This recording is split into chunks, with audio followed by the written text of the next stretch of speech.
As an avid fan of professional wrestling, Enes Kanter is exceedingly familiar with over-the-top one-dimensional bad guys and good guys, or, as they're technically known in the industry, heels and baby faces.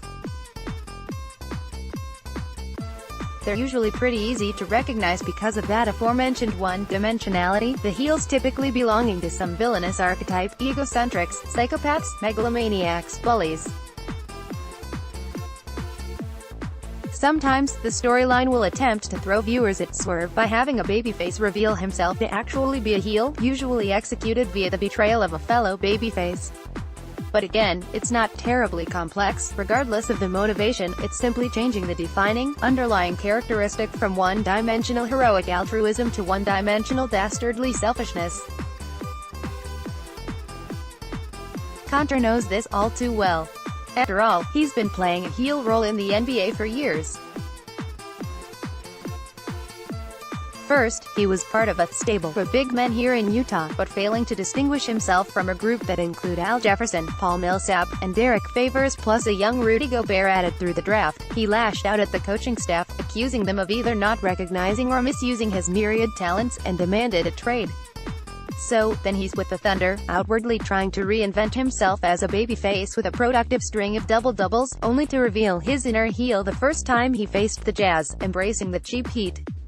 He knew he'd get by not only denigrating his former team as a collection of useless know-nothings, but also by trashing his former city as substandard, his former fans as inferior to his new ones. You booed him every time he touched the ball when he was here a month or so ago with the Knicks, right?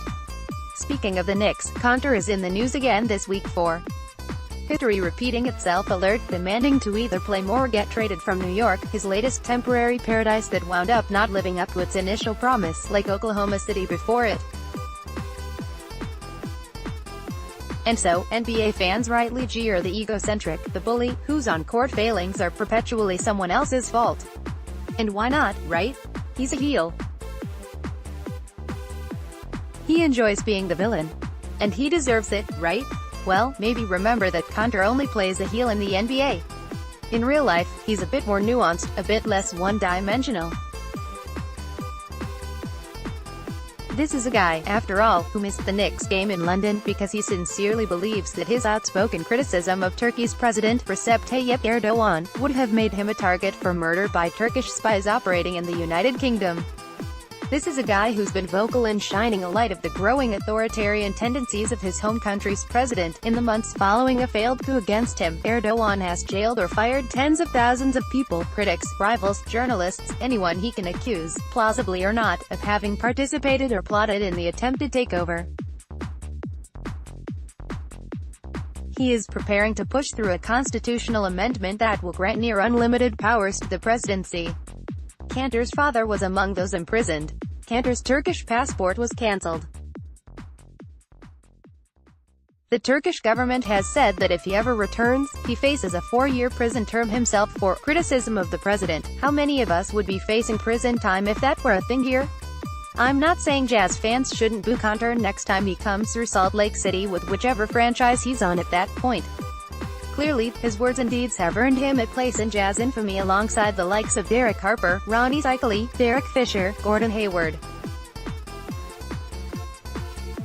Rather, perhaps simply remember that the man you're booing is a bit more complex, a bit more nuanced than a character who would drill an unsuspecting buddy in the back with a steel chair in the pursuit of a gold championship belt.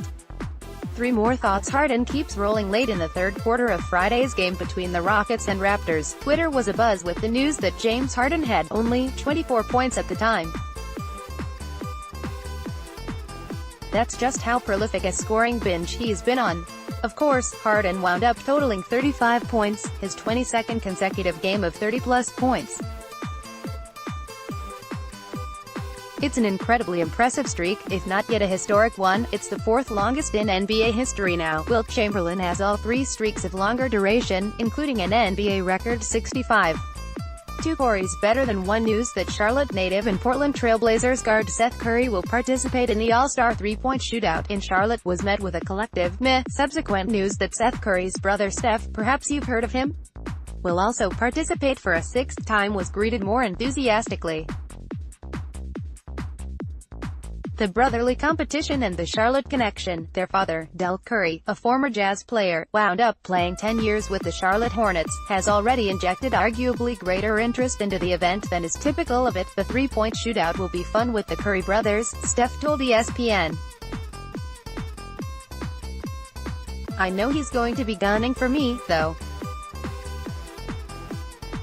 That's the problem. Let it snow, let it rain. The Clippers were playing in Chicago on Friday, and their team contingent headed to the arena in two buses.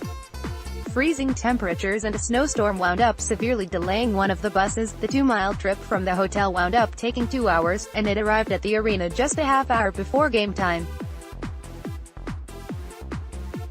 Sixth man extraordinaire Lou Williams was on that bus, but was apparently unperturbed at having his pre-game routine disrupted.